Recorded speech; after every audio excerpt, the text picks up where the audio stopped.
My neighbor woke me in the middle of the night. She whispered, "Please don't let me go back alone."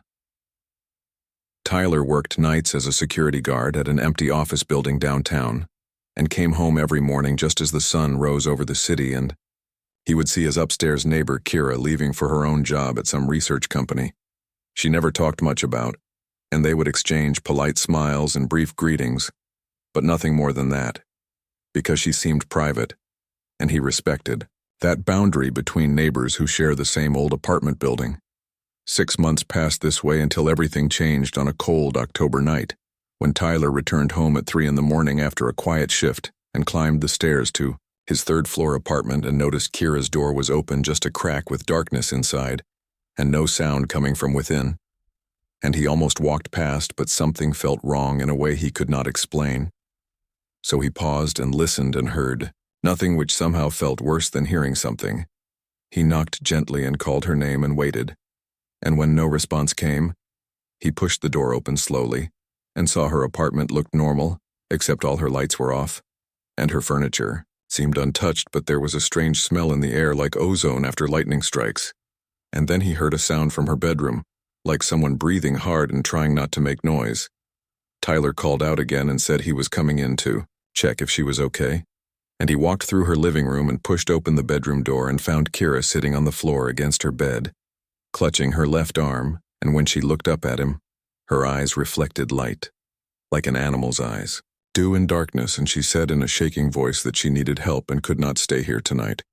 He turned on the light and saw that her arm had a wound that went from her elbow to her wrist, and the wound glowed with a faint blue light from inside, and the edges looked burned, but not like fire burns and more like energy burns, and she saw him staring, and said she would explain everything. But first, she needed to leave this apartment right now because they were coming back and she could not face them alone. Tyler did not understand, but he helped her stand, and she grabbed a small bag from under her bed, and they went down to his apartment. And once inside, she locked the door and checked the windows, and then sat down on his couch and took a deep breath and asked him if he believed in life beyond Earth, and he said yes,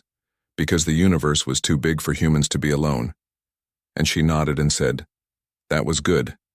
because what she needed to tell him would sound impossible. Kira explained that she was not human, and that she came from a world called Xanthar, in a star system humans had not discovered yet, and her people were part of an empire that controlled 40 planets and specialized in conquering other worlds by studying them first, and then assimilating their populations through advanced technology and psychological conditioning. And she had been sent to Earth 2 years ago as an advanced scout to study human governments and find weaknesses. But something unexpected happened during her mission, and the more she observed humans, the more she realized her people had made a terrible mistake in targeting Earth, because humans possessed something her scanners could not measure, and her reports could not quantify. And at first she thought her equipment was malfunctioning, but then she understood that what she was seeing was real. Humans created bonds with each other that generated a form of energy. Her people had lost thousands of years ago when they began genetically engineering emotions out of their population to make soldiers more efficient and workers more obedient. And this human energy came from love and friendship and loyalty and sacrifice, and it made humans unpredictable and dangerous in ways her commanders would never understand because they only saw humans as primitive and weak. She told her superiors that Earth should not be conquered, and that humans should be approached as equals and potential allies instead. And her commanders called her contaminated and said she had been compromised by exposure to human culture,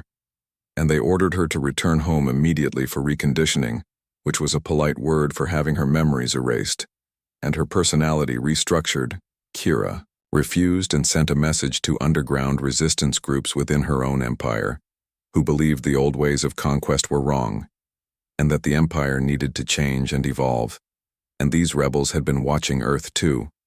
and agreed with her assessment, and they told her to stay hidden and gather proof that humans were special and could help their species remember what they had lost.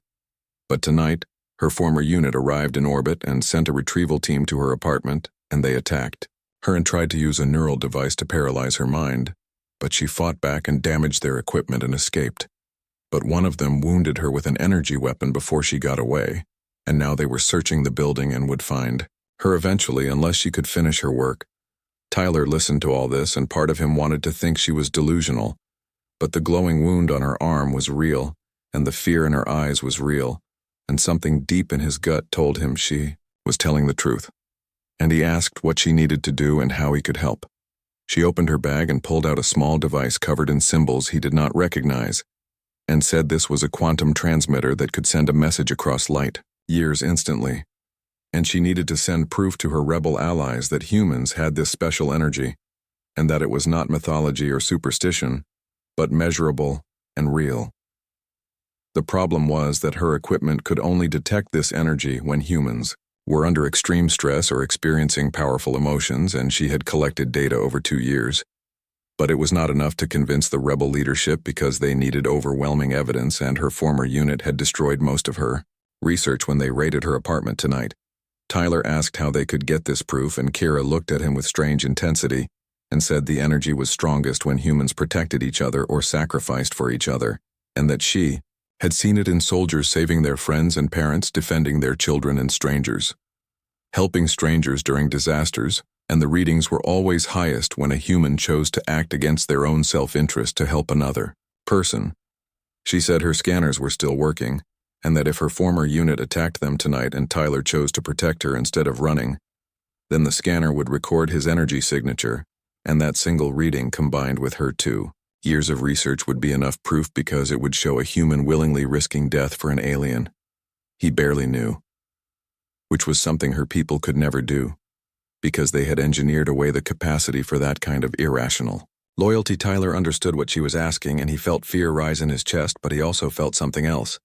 And it was the same feeling he got when he saw news stories about firefighters running into burning buildings or ordinary people jumping into rivers to save drowning strangers. And it was the feeling that some things mattered more than personal safety.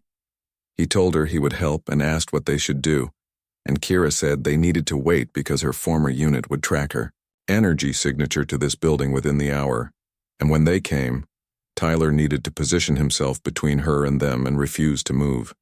and his choice to stay and protect her would generate the energy spike her scanner needed to record. They waited in tense silence, and Kira set up her scanner on the coffee table and showed Tyler the display, and explained that the baseline reading for human emotional energy was normally around 5 units during calm moments and spiked to 20 during stress, and she had recorded readings as high as 70 during extreme situations, but she needed something higher to prove her theory beyond doubt. 20 minutes passed, and then they heard footsteps in the hallway outside and a knock on the door, and a voice speaking in a language Tyler did not understand, and Kira whispered that they were here, and that he still had time to hide in the bathroom and let them take her, and no one would blame him. Tyler shook his head and stood and walked to the door and positioned himself in front of it and said they would have to go through him, and Kira's eyes widened, and she looked at her scanner and whispered that the reading was climbing. The door exploded inward, and 3 figures entered wearing dark armor that seemed to absorb light, and their faces were hidden behind helmets, and they pointed weapons at Tyler that hummed with charging energy, and the leader spoke in perfect English and told him to move aside because their business was with the traitor not with him. Tyler said no and felt his heart hammering and his hands shaking, but he did not move, and the leader repeated the command and said Tyler was interfering with an Imperial retrieval operation, and that humans were not part of this conflict and should not involve themselves. Tyler said that Kira was his neighbor and that she came to him for help, and that he was not going to abandon someone who needed him just because it was dangerous, and the leader seemed confused by this response and looked at his companions and said something in their language. Kira was crying now and watching her scanner, and the reading had jumped to 90 and was still climbing, and she called out to Tyler and said he had done enough, and the proof was recorded and he could step aside now, but Tyler stayed where he was and said he meant what he said. The leader raised his weapon and told Tyler this was his final warning, and Tyler felt fear